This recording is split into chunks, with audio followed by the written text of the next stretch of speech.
the respiratory system. In our last class, we studied about the process of respiration and what are the reactions which are happening in this process of cellular respiration. क्योंकि ये जो chemical reaction थी respiration की, it was taking in our cells. So the term which is used here is cellular respiration, where oxidation of glucose takes place in order to provide us with energy. Okay, glucose when reacts with oxygen, this is called as oxidation of glucose, or we can also say that glucose is being oxidized in order to produce energy. Now in this respiratory system today, we are going to actually study the structure of the organs which are related to with this process. In the human respiratory system, as we all know and we all have been learning since our earlier classes, that the respiratory system, in the respiratory system, the main organ is the lungs. Okay?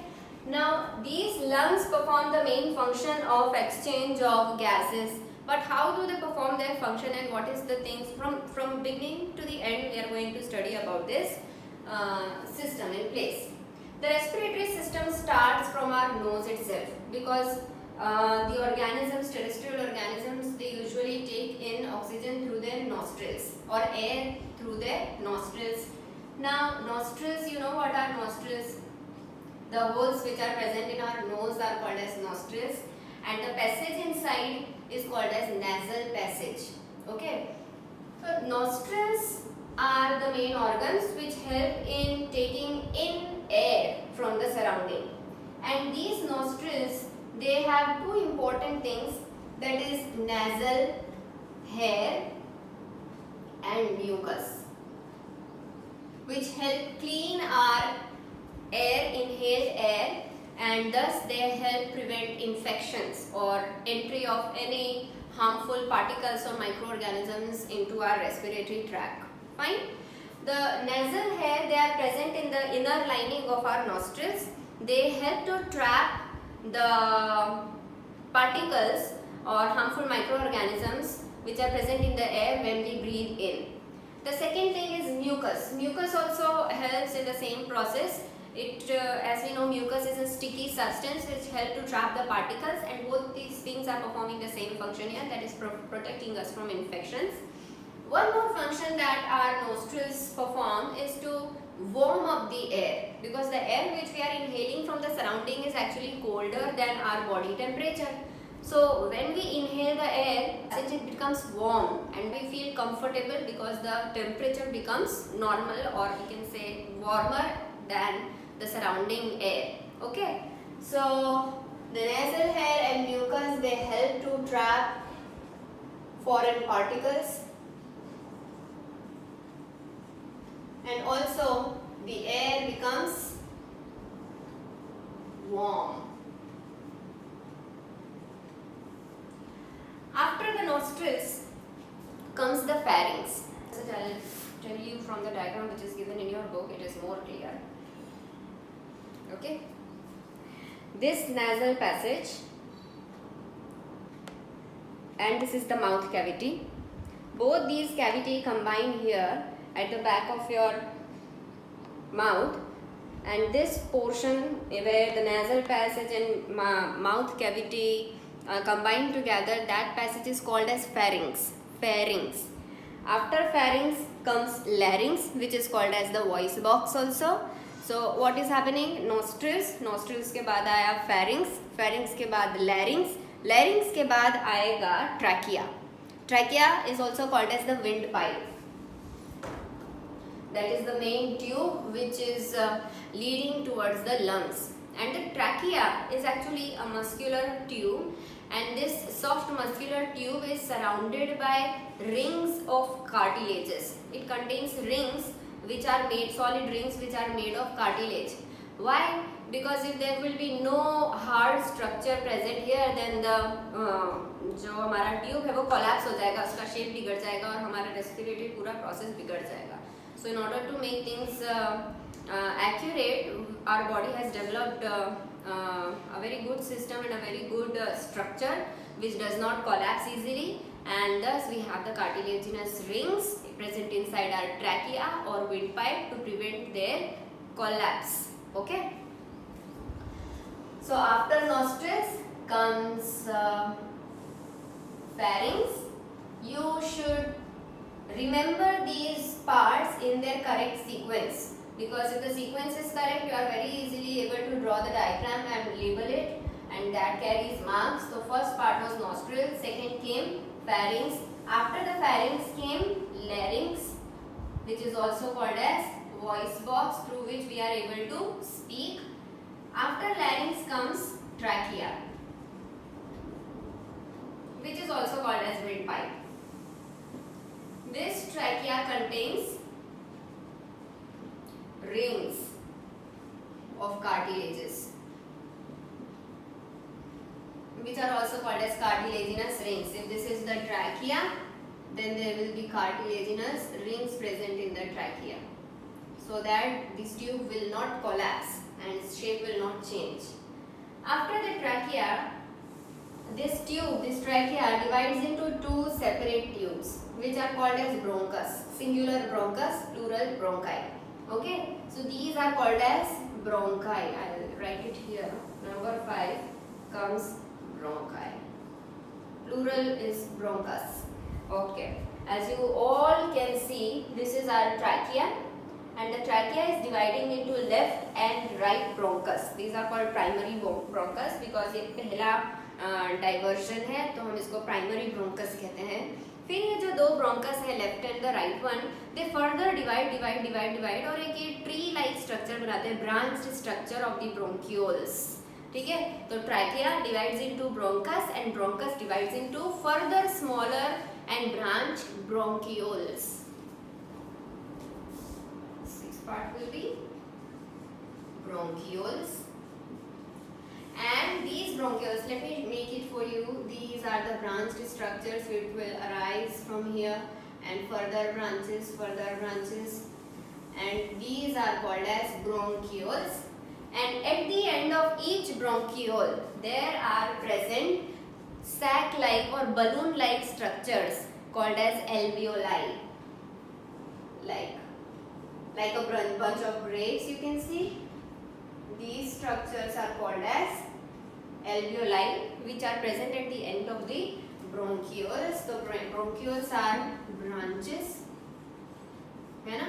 And the next part comes alveoli. Now alveoli are sac-like or balloon-like structures which actually swell up like a balloon. They get inflated when the air is filled inside them. Now what is happening? We are taking in air through the nostrils, and the air is going down the pharynx and the larynx and the trachea, and then into the bronchi, and then in the bronchioles, and finally the air ends up in the alveoli. Now these alveoli, they swell up like balloon when air gets filled in them, and there are present a large network of blood vessels called as capillaries, and these capillaries are helping the alveoli for gases exchange. ठीक है, gases exchange.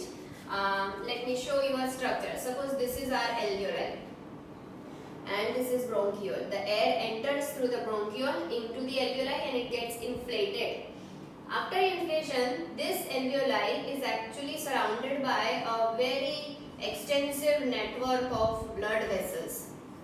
And you know, blood vessels are very thin structures through which the exchange of gases and particles can very easily take place. Same is the structure of alveoli. The layer of the alveoli is very thin, so much so that the passage of gases, that is the exchange of gas molecules, carbon dioxide and oxygen, becomes very easy, and the gases gets exchanged between the alveoli and the blood vessels. तो यहाँ पर ये alveoli में जितनी भी air आई है, the oxygen which is there in this air gets exchanged into the blood vessels, and the carbon dioxide which is present in the blood vessel, it gets exchanged into the alveoli. Okay, so alveoli is the main site of gaseous exchange in the organisms which respire through lungs. Okay, what is happening when we are breathing is that when we inhale air, why we are inhaling air? Because our chest cavity is being expanded. And why the chest cavity is being expanded? Because all the ribs which are present in our chest, they get extended towards outward. जो ribs होते हैं वो outward move होते हैं, और हमारा जो diaphragm होता है, you know what is diaphragm? I can tell you, यहाँ पर जो lungs होते हैं उनके नीचे एक मस्क्यूलर लेयर होती है या मस्क्यूलर टिश्यू होता है जिसको हम डायाफ्राम कहते हैं. You can see usually the position of the diaphragm is like this. It is U shape like this. When we breathe in, the diaphragm flattens. जैसे ही diaphragm ऐसे flatten हो जाएगा और ribs बाहर की तरफ चले जाएंगे तो हमारी chest cavity की जो वॉल्यूम है वो इंक्रीज हो जाती है. जैसे ही chest cavity की वॉल्यूम इंक्रीज हो जाएगी, अपने आप बाहर से एयर अंदर सक इन हो जाती है. और जब हम ब्रीद आउट करते हैं तो डायाफ्राम जो फ्लैटेंड हो गया था when we were breathing in, it again gets to its normal position and the ribs again get inward. तो जैसे ही ribs वापस अंदर आ जाएंगे और डायाफ्राम वापस से ओरिजिनल पोजीशन पे चला जाएगा, अंदर की कैविटी कम हो जाएगी. कैविटी रिड्यूस होगी तो वॉल्यूम भी रिड्यूस हो जाएगी, जिससे अपने आप एयर बाहर एक्सपेल हो जाती है. ठीक है, यही रीजन है कि हम इतना रिदमिकली रेस्पिरेट कर पाते हैं. We breathe in and breathe out very rhythmically because our body is helping us do so, and because of the regular rhythmic movement of our ribs and our diaphragm. Okay, now once the air is filled inside the alveoli, we know the gaseous exchange is happening between the blood and the air which is present in alveoli. After the gaseous exchange, what is happening? Where is the oxygen going and where is the CO2 going? As we know, the oxygen is being transferred to blood, and the blood contains a respiratory pigment which is very necessary to carry this oxygen to all the parts of the body. Blood में ऐसा क्या होता है कि oxygen उसमें dissolve हो जाता है, तो blood contains hemoglobin pigment which is a protein in nature. This hemoglobin is actually present inside the red blood cells or red blood corpuscles. This protein has special affinity for oxygen molecule, और जैसे ही blood में oxygen molecule जाता है, hemoglobin उसको अपने आप से bind कर लेता है और कन्वर्ट हो जाता है into oxyhemoglobin. This oxyhemoglobin or oxygenated hemoglobin is now transported to all the parts of the body and to all the cells and tissues with the help of blood. What is happening to carbon dioxide? As soon as the oxygen is transported in blood vessels, the carbon dioxide present in blood vessels is transported into the alveolar air, and then after that we breathe out, and so all the carbon dioxide comes out of the body along with the air. जब ये system पूरा हो रहा है, जब हम हवा अंदर भरते हैं और जब हम हवा बाहर छोड़ते हैं, तो कभी भी ऐसा नहीं होता कि हमारे लंग से सारी हवा बाहर निकल गई. There is always a residual amount of air which is present in our lungs or in our alveoli, और इसकी वजह से क्या होता है, ऑक्सीजन को सफिशिएंट टाइम मिलता है कि वो आराम से डिफ्यूज हो जाए और ब्लड में मिक्स हो जाए. Okay, our lungs never become empty, they always have some amount of air present in it. Whether we breathe in and whether we breathe out, there is always some amount of air left inside the lungs. They are never empty. Okay, now the next step ahead in front of us is oxygen हमने ले लिया, CO2 जो waste था, जो respiration के process में बना था, वो हमने एक्सपेल आउट कर दिया through respiration breathing process. Now what happens next? अब ये जो ब्लड है ये ट्रांसपोर्ट कैसे होता है, एक जगह से दूसरी जगह तक जाता कैसे है? ऑफ कोर्स आप सबको पता है कि उसके लिए हार्ट है जो ये काम कर रहा है. The function that the heart is performing is to pump that blood to all the parts of the body, which is of course a very detailed and intricate process. In the coming lecture I am going to discuss about how this amazing organ called as heart is doing its function, how is it performing the function of pumping, and because it takes a large amount of energy for the heart to pump, and we know where the energy is coming from, and the process is not so simple, so we are going to discuss it in the coming session.